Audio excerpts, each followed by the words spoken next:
Hello everyone. In today's video, let's see how a leader communicates. What comes to your mind when I say communication? Communication is all about not just only speaking in English or not just communicating in any language that you're actually accelerating, but then how far the people understand what you're trying to say.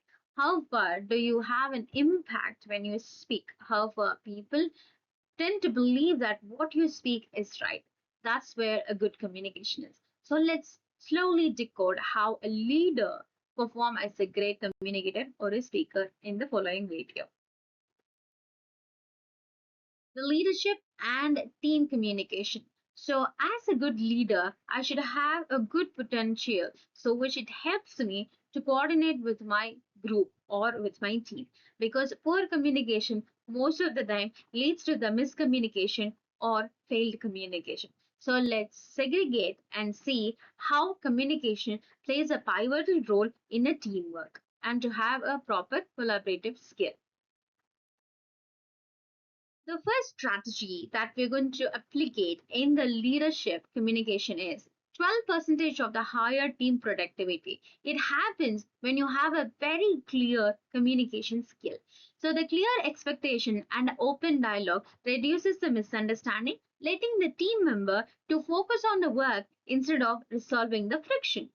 Second, 250 of ROI on soft skill training. Most of the companies are providing the soft skill training. Why? Because they can have a very smooth communication with one another and make sure the work or the task assigned is done on time. 1 year long organization soft skill training program delivered exceptionally return through improved output and efficiency. Improved employee retention. Teamwork who feels hard and valued are significantly more likely to stay with the organization. Enhanced psychological safety. If I don't feel threatened, then definitely I'm going to have a lot of belongingness to the company that I work for. So for the employee to stay back and the team to have a proper collaborative skill, we need to follow all these strategic methods that I have mentioned above. The five evidence-based communication pillars. The first one is clarity. Whenever you speak, make sure that there is a proper clarity is given there or not. For example, imagine you're going to play a game. What if the instruction was not set clearly? Or what if the instruction is not read out clearly? Can you able to follow the game and can you play it? No. That's where the clarity matters. So make sure the instruction or the message that you convey is clear, precise, and clarity. And next is active listening. Active listening plays a very crucial role when it comes to the communication. When a person is speaking, make sure that you get the core value or core point of what the person is trying to say instead of relying on what is your assumption is. Next is emotional intelligence. Emotional intelligence is nothing but paying more attention to the sensitivity of the matter. Intentional nonverbal communication and nonverbal communication. These are the five different things. The intentional nonverbal communication is understanding the body gesture of a person, and non-intentional verbal communication, non-verbal communication means through touch, how you try to understand what they're trying to say. These are the five important pillars in order to maintain the proper leadership essential communication. Navigating the common communication pitfall. The pitfall and how to fix it. The first pitfall is vague and ambiguous instruction. As I said before, if the instruction is not clear, I don't think that you're going to pay more attention to what they're actually saying because it's not going to be clear inside your head at all. So instead, how we can overcome that? We can overcome it by saying add extra specificity to what is the outcome and what is the timeline that is given and very simple message so which everybody can understand. The second one is talking more than listening. So if you talk a lot and lot, people have to listen to you a lot. So instead, try to pay little more empathy so which you get to know what is there lacking of. So how this could be rectified? It could be rectified by 70 and 30 rule. 70% of listening and 30% of speaking. Third one is ignoring the trust, including nonverbal cues.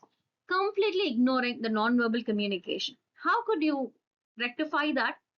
By practicing open body language, this reinforces the warmth and collaboration. And it also reinforces the people to trust you a lot. The final one is asking for a feedback but not acting it. So you just for the namesake, you ask for the feedback, but then you completely forget how to carry forward in the next time. So this will lead to the negative impact on the leaders. So what you have to do is you implement even a small gesture that is being given by them, a small correction that is given by them, that will lead a trust on you.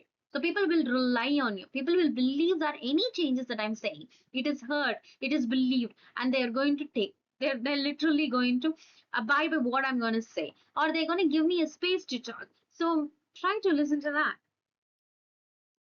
Last slide is takeaway from the entire video. So the takeaway from this video is first one, leadership communication is not something that easy everybody can pull off, because leader is someone who wants his team to work as per his own mindset, because he has his own dream when he built this team. So make sure that you work in par with the leader. You think yourself as a leader, you think that you're the owner, and you always give the best for the company. So in such a way, you can become a great leader.